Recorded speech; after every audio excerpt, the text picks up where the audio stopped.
filming on location in New York on iconic sites. Yeah.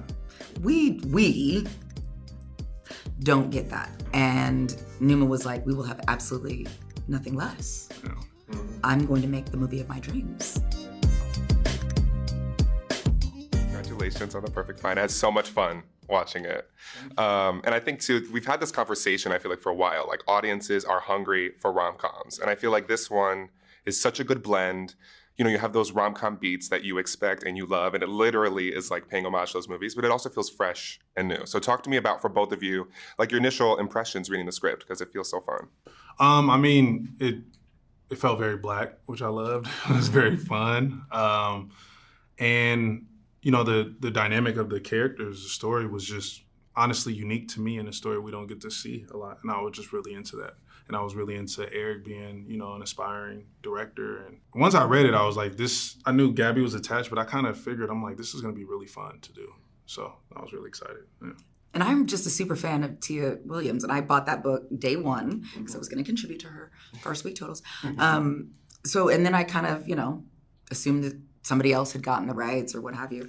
And I ran into Tommy Oliver at lunch, and he said, hey, are you familiar with The Perfect Fine? I was like, am I? I'm a psycho fan.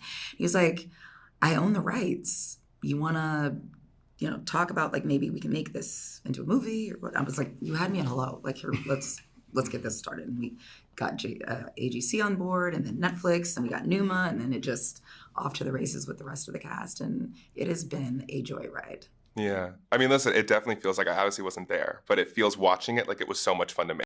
You were saying it was such a collaboration. When you guys finally got to work too, because it feels like for actors, you guys are just having a blast together. Well, we knew each other before. Yeah. So, like, for a while. Yeah. And then, like, it's us. It's Lala, who's, like, you know, one of my closest friends, and Aisha Hines, and Gina, and Sterling Brand. Yeah. Like, we at Jungle Pussy, she's hilarious. Yeah. But yeah, it was kind of, it almost didn't feel like work. Yeah, definitely. You know? And then I'd be like, oh shit, I'm a producer, hold on.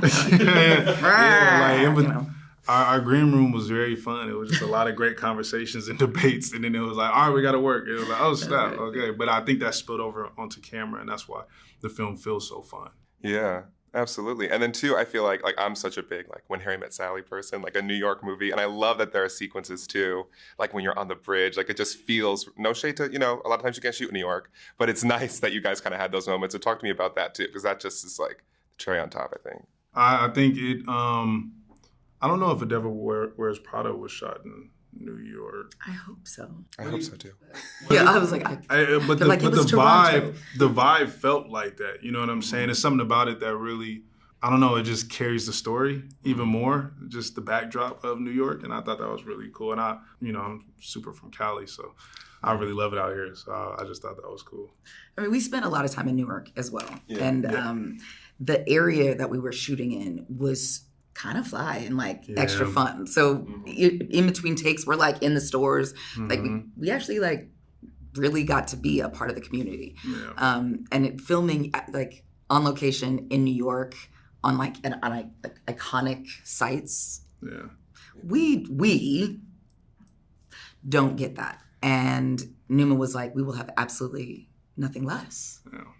I'm going to make the movie of my dreams. Yeah. And we were like, yeah, that's right. I'm a producer. Yeah. And they agreed. And I think the city, both cities, really become a character in film.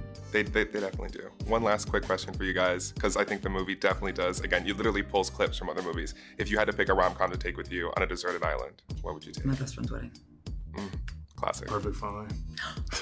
Yes. And that's why he's our leading. Yes.